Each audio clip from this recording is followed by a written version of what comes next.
Hey loves. Hey guys, welcome back to our channel. Yes.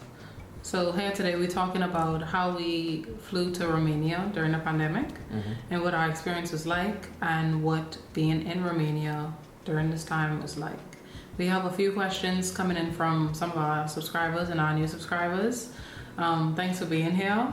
If you haven't subscribed yet, you can subscribe. Thanks. You can subscribe, like, leave a comment, share it with your friends and family. Make sure you turn on the notification bell so you can be informed when we release new videos. Yeah, if you see us looking down, we have our notes down here. We have a lot of information to get out to y'all and we don't want to miss anything. And we want to be as accurate as possible because we know a few of y'all are planning y'all trips to Romania. So if you see us looking down, that's why. Get your water. Get your little drinks, your little snacks ready, because this could be a long video. Yeah, I'll include timestamps in the video as well. Yeah. So you can skip to certain sections. Yeah. So, without further ado, let's get into it. So we first want to say that traveling during this time is risky because rules change all the time, literally overnight sometimes. A few times in a day. Yeah. So if you have a trip planned to a particular country, we want to say check often. And we'll share the two websites that we like to use. We like to use traveloffpath.com. We'll put on the screen and we'll put in the description box. And we also like to use canitravel.net. That's a new one that we found. And we really like that one because you could put in where your passport is from, where you're traveling from, and where you're traveling to, which is helpful because countries make their rules based on two categories. Some of them, it depends on where your passport is from. So even if you've lived in a particular country for a year or you've been in the States for a month, they'll go based on what your nationality is. And some will do it based on where you've been in the last 14 days, which is what Romania rules are based on, where we've been in the last 14 days. And where you're from can determine the kind of, if you get a visa on arrival or if you would need a visa ahead of time, if you can stay for 3 months out of the year or 6 months out of the year. Yeah, so you want to check all of that. As it relates to visa requirements, what you could type in is, what we usually do as Bahamian citizens, we put Bahamian citizens visa requirements on Google and it'll pull up a chart and it'll say which countries, like all the countries, all the territories as well. If you need a visa, if you need an e-visa, if you need to apply for a visa online, if you get a visa on arrival, and it'll also tell you how long you could stay in that country. So in our case, we were flying to Romania, obviously, and we didn't need a visa, and we could stay for up to 3 months. So that was what it was for us. A few of the topics we'll go over is getting to Romania, what immigration asks for once we got there, what the rates were like when we arrived, day-to-day restrictions, traveling within Romania, and what the requirements are currently as of September 21st, and then leaving Romania. So I'll talk about our whole experience of getting there. We landed in Romania on June 20th, which we know is a while back, but a lot of the things still are the same. Not much has changed since then. So prior to going to Romania, we were in Florida for a little over a month. I want to say like a month. And we were flying from Florida to JFK. Then we would fly from JFK to Spain, where we had a 4-hour layover. And then we got a flight from Spain to Bucharest, Romania. How Romania works is they work in a traffic light system. And what that means is they would assign a color to each country. So green was assigned to the countries with low risk. Yellow was assigned to mid-risk. And red was assigned to high risk. Surprisingly, at the time, the US was in the green, even though the cases were pretty high. And even for Bahamians, the Bahamas was assigned green at the time, and the cases were pretty high.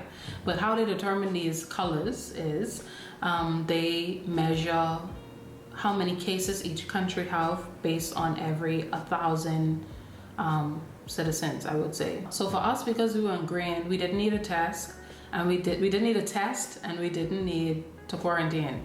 So they said, everywhere said that. So all the airlines said that, all the airports said that, the government website said that, the health website said that. So everywhere in Romania said, if you're coming from the US, if you were in the US for 14 days prior to arriving there, because the US was in the green, you didn't need a test and you didn't need to quarantine, whether you were vaccinated or not.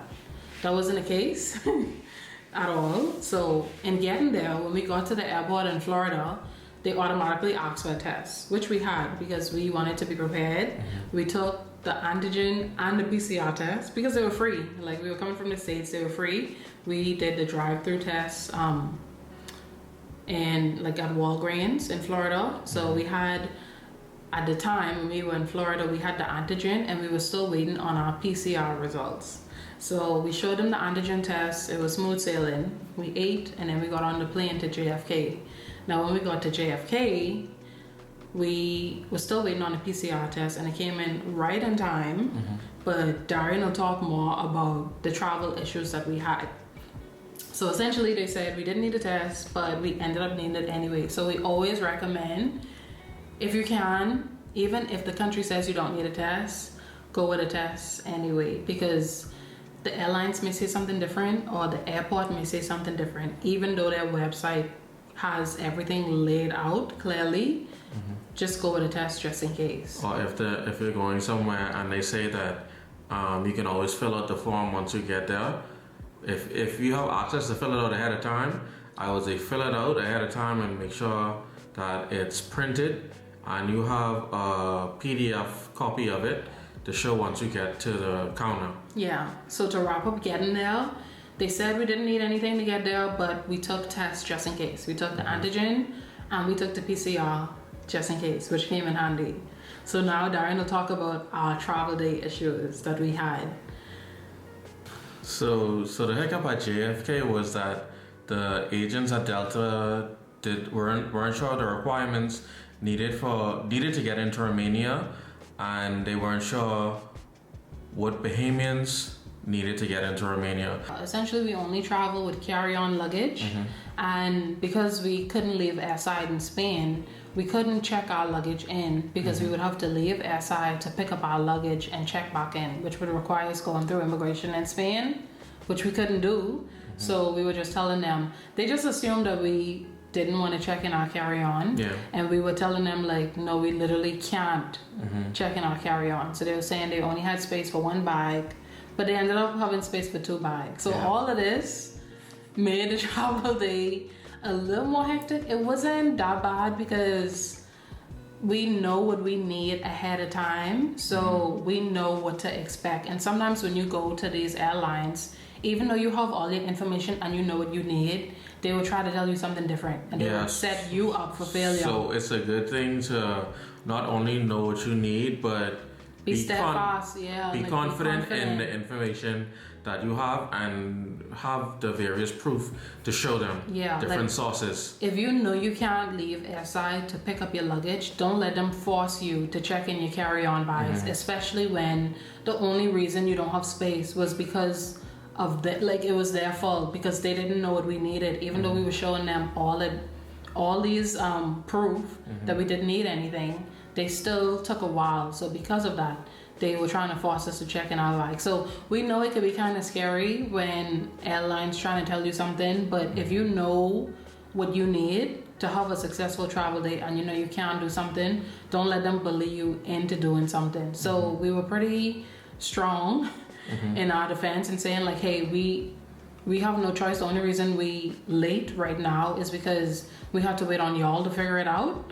So we were able to get our bags on that. They were saying it was only space for one bag, but they had space for two bags. So we were able to get our bags on there. And also, if you have to fill out a form, even if you think you don't have to fill out a form, do your research to figure out if you have to fill out a health form to get into certain countries. Because there was a lady who was at the check-in desk and she couldn't get on the flight because she didn't fill out a form and it wasn't working out for her because it was in Spanish.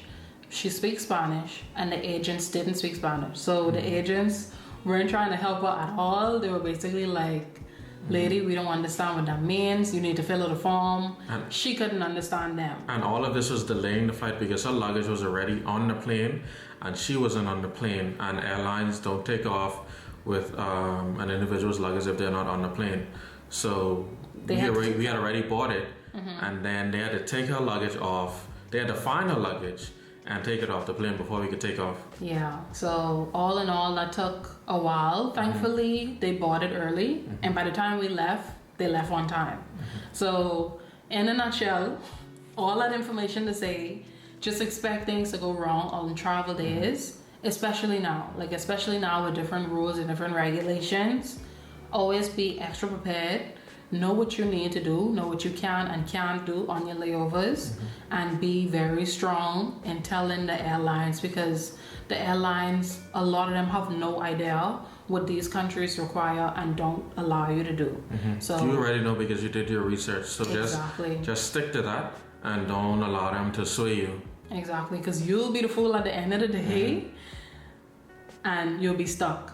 And they wouldn't help you. So know what you need ahead of time and be very strong in that to make sure you get to your destination in time and safely.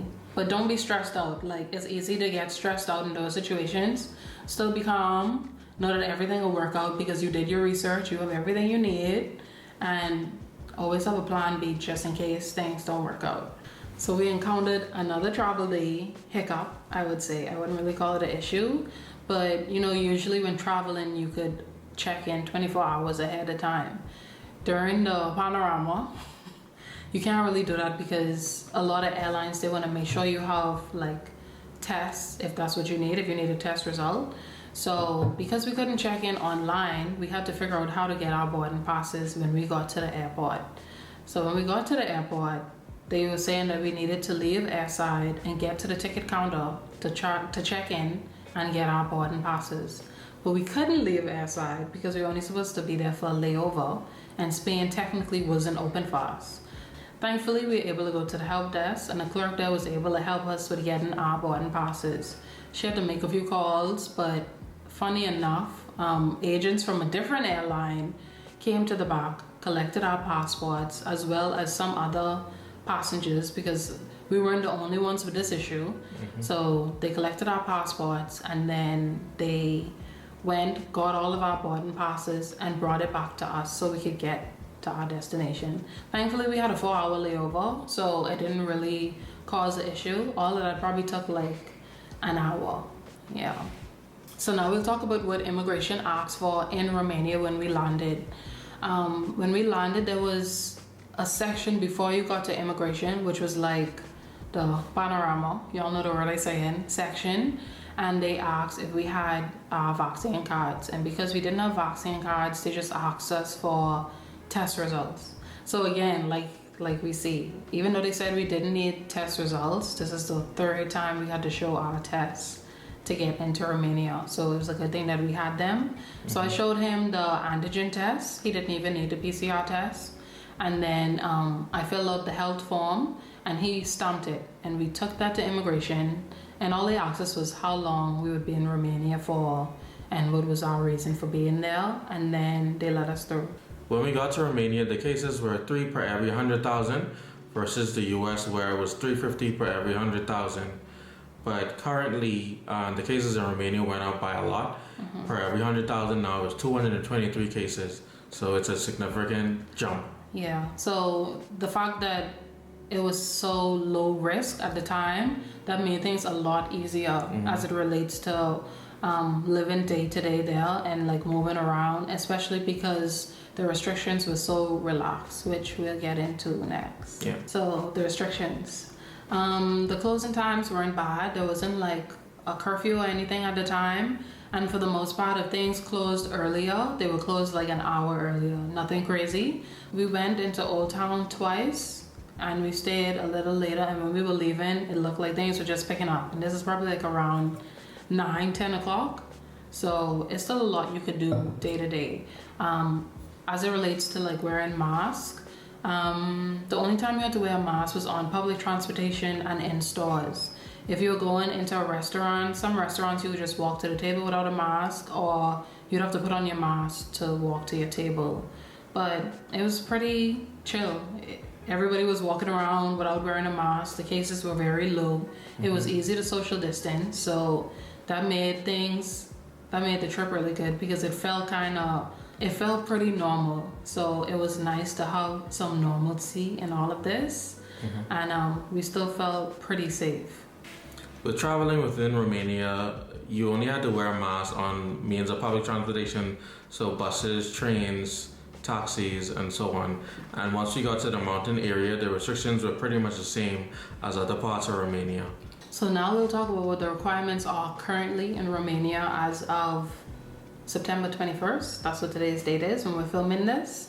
So as of September 21st, these are the requirements. And I think they're pretty much the same as when we got there the first time. So that's why I said, even though we got there in June, a lot of this information is still the same. So I'll read it so I don't mess it up. If you're vaccinated, you don't need a test and you don't need to isolate.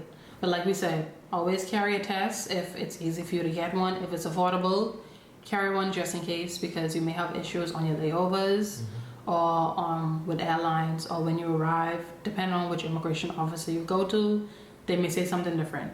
But based on the government website and based on the airline and the airport's website, if you're vaccinated, you don't need a test and you don't need to isolate. So currently, if you aren't vaccinated, these are the requirements. If you're coming from a country that is considered in the green, you don't need a test and you don't need to quarantine.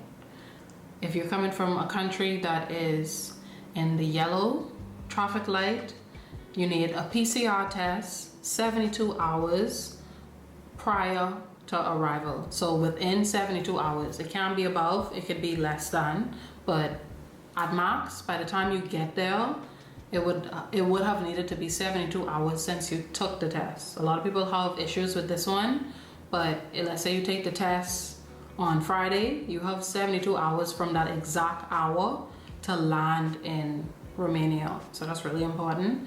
And if you're coming from a red country, you have to do a 14-day quarantine whether you have a test or not. So remember, if you have a vaccine, the traffic light doesn't apply to you. Even if you're coming from a red country, because you have a vaccine, because you've been vaccinated, you don't have to quarantine. This is in regards to leaving Romania. Your travel requirements will be based on where your final destination is.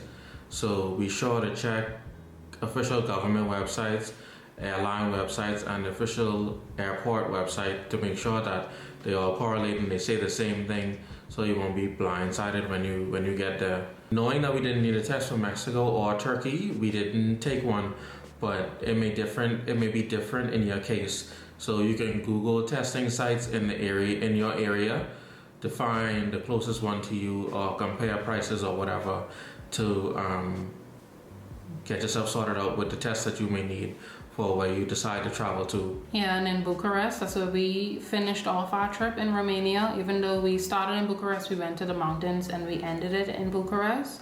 There are a lot of testing sites around us. So we thought about getting it just in case, because like we say, always travel with one just in case. But we were pretty sure we wouldn't need one for Turkey and we wouldn't need one for Mexico, because those were two places that we went to already during the panorama. So we already knew what to expect with those two places, so we didn't get a test because we didn't need to get one. So thank you so much for watching this video. We hope it was helpful for you. If you have any questions, leave them down in the comments, and if we have any reliable resources that we could send you to, we will, because we've kind of like pros at doing research now when it comes to what we need to travel. So if you have any questions, I know a few of y'all were asking questions on our Romanian videos. We'll also link those in the cards so you could watch our Romanian videos and see what we got up to.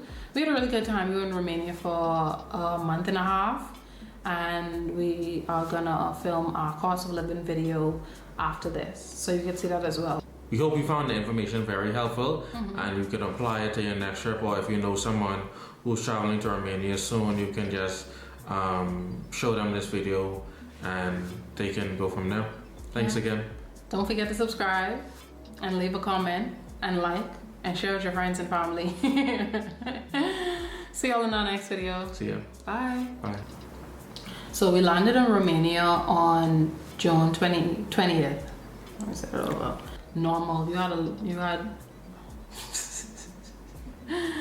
And what that means is, I shouldn't say that because Mexico's traffic system different. This is what you're trying to say. Just say, we have No, I a was gonna second. say we tried to fill out we tried to check in ahead of time. When we got to Romania, the cases were 300. With traveling inside with traveling